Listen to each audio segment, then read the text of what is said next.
में बैठ रहे हैं, अभी काम रुकवा लेंगे और उसके बाद जांच करा लेंगे, जो सही होगा। पत्रकार की समस्या सुनते ही एक्शन में आए प्रभारी मंत्री अनिल राजभर। अधिकारियों को दिया निर्देश, कहा निष्पक्ष जांच कर पत्रकार को दिलाया जाए न्याय।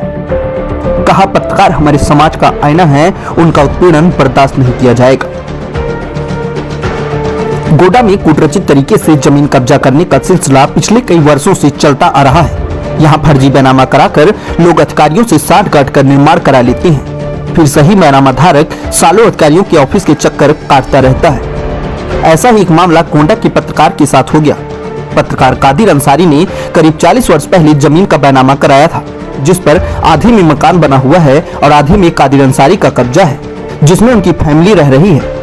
बगल में थोड़ी जमीन जिस पर किसी कारणवश निर्माण नहीं हो सका, तो खड़े अधिकारियों ने बैनामा धारक से दोबारा बैनामा कराकर अधिकारियों से साठ-गांठ कर उस पर निर्माण शुरू कर दिया। पत्रकार कादिर अंसारी ने इसकी शिकायत सिटी मजिस्ट्रेट से लेकर जिलाधिकारी तक की, लेकिन कादिर अंसारी को यह बताया गया कि आपका यहाँ कुछ नहीं है। एक पत्रकार जो कि समाज की समस्याओं को लेकर हमेशा आवाज उठाता रहता है, आज उसी की समस्या को कोई सुनने वाला दिखाई नहीं दे रहा था। महीनों से पत्रकार कादिर अंसारी अधिकारियों के चौखट पर गिड़गिड़ा रहा था, लेकिन किसी ने उसकी एक न सुनी। वहीं कल जब गोंडा दौरे पर पहुंचे प्रभारी मंत्री अनिल राजभर से पत्रकार साथियों ने पत्रकार पर हो रहे अन्याय की बात कही, तो उन्होंने तत्काल जिलाधिकारी को निर्देश करते हुए कहा कि सबसे पहले हो रहे निर्माण को रुकवाया जाए और उसके बाद उसकी निष्पक्ष जांच की जाए। प्रभारी मंत्री का आदेश मिलते ही पुलिस प्रशासन ने तत्काल मौके पर पहुंचकर काम रुकवा दिया। इस तरह से योगी सरकार में मंत्री ने पत्रकार की पीड़ा को समझते हुए उसे न्याय दिलाने के लिए अधिकारियों को सख्त निर्देश दे दिया।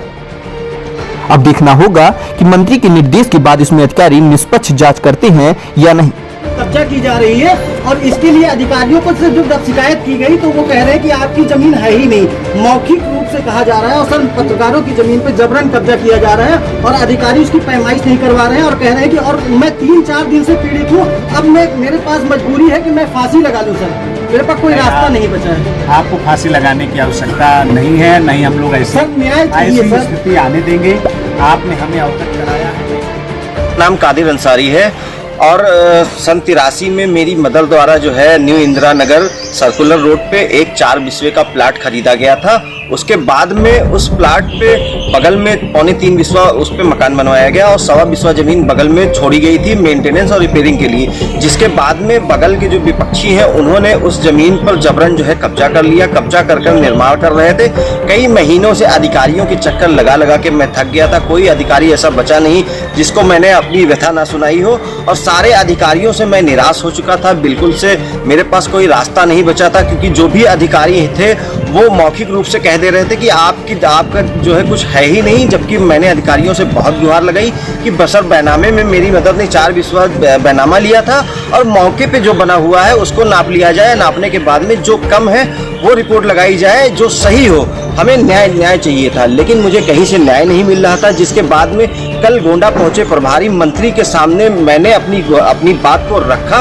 प्रभारी मंत्री ने आश्वासन दिया कि निष्पक्षता से जांच होगी, जिसके बाद में जो अवैध रूप से निर्माण कराया जा रहा था, प्रभारी मंत्री ने तत्काल 15 मिनट में उसको रुकवा दिया। रुकवाने के बाद में जांच के आदेश दे दिए हैं और मैं उत्तर प्रदेश सरकार का भी धन्यवाद कहूँगा और जिस तरीके से सूबे के मुखिया न्याय प्रिय हैं और प्रभारी मंत्री का भी मैं बहुत आभारी हूँ, क्योंकि उन्होंने जिस तरीके से हमारी बात को समझा और उन्होंने जांच करने के बाद में जो भी तथ्य है उन्होंने कहा है कि साफ तौर से जो भी है अगर आपका है तो आपको मिलेगा, आपके साथ अन्याय नहीं होगा। क्योंकि मैं बिल्कुल निराश हो चुका था, मेरे पास फांसी लगाने के सिवा कोई रास्ता नहीं बचा था, लेकिन प्रभारी मंत्री ने आश्वासन दिया है और मुझे उम्मीद है कि उत्तर प्रदेश सरकार हमें जो है न्याय देगी और हमारा जो भी जमीन हमारी कब्जा हो रही है उसको कब्जा मुक्त कराकर हमको मिलेगी। अब सवाल यह उठता है कि योगी आदित्यनाथ ने जब साफ निर्देश दे रखा है कि पत्रकारों का उत्पीड़न बर्दाश्त नहीं किया जाएगा, फिर भी कैसे जिले के उच्च अधिकारियों ने पीड़ित पत्रकार की एक न सुनी। Bureau report, news 11 Uttar Pradesh.